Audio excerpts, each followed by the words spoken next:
जय माता दी, जय श्री महाकाल। दोस्तों, मैं दीपक देवास से और मैं फ़िलहाल हूँ टेकरी पर माँ चामुंडा के दरबार में। मेरे पीछे आप दर्शन कर ही सकते हैं भगवती के।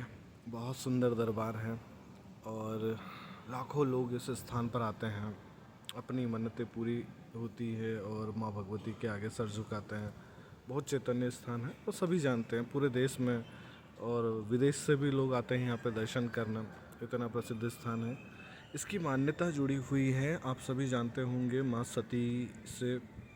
जब माँ सती ने अपने पिता के यज्ञ में अपने स्वयं की प्राण की आहुति दे दी थी, जब उनके पिता ने भगवान शिव का अपमान किया था, उन्हें यज्ञ में जो है बुलाया नहीं था। आसान भाषा में बोलना चाहूँगा मैं। तो जब महादेव, वो कथा आपने सुनी होगी, महादेव माता सती के शरीर को, जलते हुए शरीर को लेके संसार में घूम रहे थे। भगवान विष्णु ने अपने सुदर्शन चक्र से उस शरीर के टुकड़े किए, जो जहाँ जहाँ गिरे वहाँ पे शक्तिपीठ बने। बाद में माँ भगवती ने पार्वती जी के रूप में फिर से उतार लिया। तो 51 शक्तिपीठ तो अभी भी जानकारी है कि कहाँ है। 52वें शक्तिपीठ की जानकारी नहीं है। और जहाँ पर माँ भगवती का रक्त गिरा वो अर्ध शक्तिपीठ कहलाए। और यह जो स्थान मेरे पीछे आप देख रहे हैं माँ भगवती का, यह अर्ध शक्तिपीठ है। माँ भगवती का रक्त इस स्थान पर गिरा था और यहाँ पर दो रूपों में माँ भगवती हैं। जिस पहाड़ी पर अभी हम खड़े हैं, इसके एक सिरे पर इधर चामुंडा माता है और दूसरी ओर अपोजिट साइड तुलजा भवानी है। ये दो भगवती के स्वरूप हैं और दोनों जगह ही रक्त शक्तिपीठ है। लेकिन एक कहानी कहीं और से घूमते हुए आती है, जो केवल लोगों की जुबानी है, जिसका कोई साक्ष्य नहीं है, जिसके कोई प्रमाण नहीं है। और वो ये है कि दोनों माताजी में किसी बात पे झगड़ा हो गया और दोनों इस स्थान को छोड़ के जाने लगी थी। फिर हनुमान जी और भैरव बाबा जो इस स्थान पर हैं, उन्होंने देवियों को रोका और दोनों उसी स्वरूप में, जिस तरीके से यहाँ से छोड़ के जा रहे थे, उसी स्वरूप में यहाँ पर आज भी विराजमान रह गया। ये जो कहानी है, ये कहाँ से आई है, इसका क्या साक्ष्य है, वो कौन सी बात थी जिसके लिए देवी के बीच में झगड़ा हो गया, मतलब इस कहानी का कोई प्रमाण ही नहीं है। केवल एक सोची समझी हुई ये कहानी है इस स्थान का एक दूसरा मतलब निकालने के लिए। ये अर्ध शक्तिपीठ है, यहाँ माँ भगवती का रक्त गिरा हुआ था, दो रूपों में माँ विराजमान है और दोनों आपस में बहनें समान हैं। ये दोनों एक ही, दोनों दो रूप है माँ भगवती के। जिस तरीके से एक रक्त के दो रूप हो सकते हैं, एक ज्वाला रूप में, रौद्र रूप में और गुस्सा में बिल्कुल शक्ति के रूप में, और दूसरा सौम्य रूप में, करुणा रूप में और ममता रूप में, माँ भगवती प्रेम के, वात्सल्य के रूप में। इस तरीके से माँ भगवती के यहाँ पे दो रूप हैं।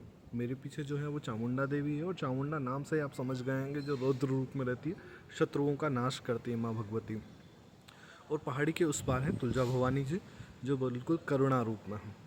तो जो कहानी सोशल मीडिया पे आज के समय पे बहुत ज़्यादा फैलाई जाती है, नए नए इन्फ्लुएंस द्वारा, जो भी हैं वीडियो बनाने वाले लोगों द्वारा, कि दोनों देवियों के बीच में झगड़ा हो गया था, ये असल में कहानी एक मनगढ़ंत कहानी है। इसका कोई साक्ष्य नहीं है, इसका कोई प्रमाण नहीं है। तो कृपा करके आप ऐसी कहानी को ना दोहराएं। हाँ, ये ज़रूर कहानी है कि ये अर्ध शक्तिपीठ है, रक्त शक्तिपीठ है। तो बाकी तो देवी के दर्शन करने से ही मन को बहुत सुकून और शांति मिल जाती है। तो आप भी ज़रूर दर्शन कीजिए मेरे साथ इस वीडियो में आगे भी। जय माता दी। तो मैं अभी हूँ देवास में माँ जगदम्बा के दरबार में और चामुंडा माता के मंदिर में। आपने कई बार दर्शन किए होंगे, लेकिन मुझे जो एक चीज़ हमेशा आकर्षित करती है, मैं उसके दर्शन करवाना चाहता हूँ, माँ चामुंडा के चरणों के। पता नहीं क्यों, पर मुझे वो स्थान बहुत अच्छा लगता है, माँ जगदम्बा के चरण, जहाँ पे उन्होंने बहुत भारी सी चांदी की पायलें पहनी हुई हैं और उनका बहुत ही मनमोहक दर्शन आपको मैं करवाने वाला हूँ। देखिए माँ जगदम्बा के चरण, और कितनी सुंदर और बहुत ही भारी पायलें माँ जगदम्बा ने पहनी हुई हैं, चामुंडा माँ ने। और ये सच में बहुत ही अनोखा दर्शन है। जय माता दी। तो दर्शन कीजिए आप हमारी बड़ी माजे साहब माँ तुलजा भवानी जी के, और हमारी छोटी माँ जी साहब माँ चामुंडा देवी जी के।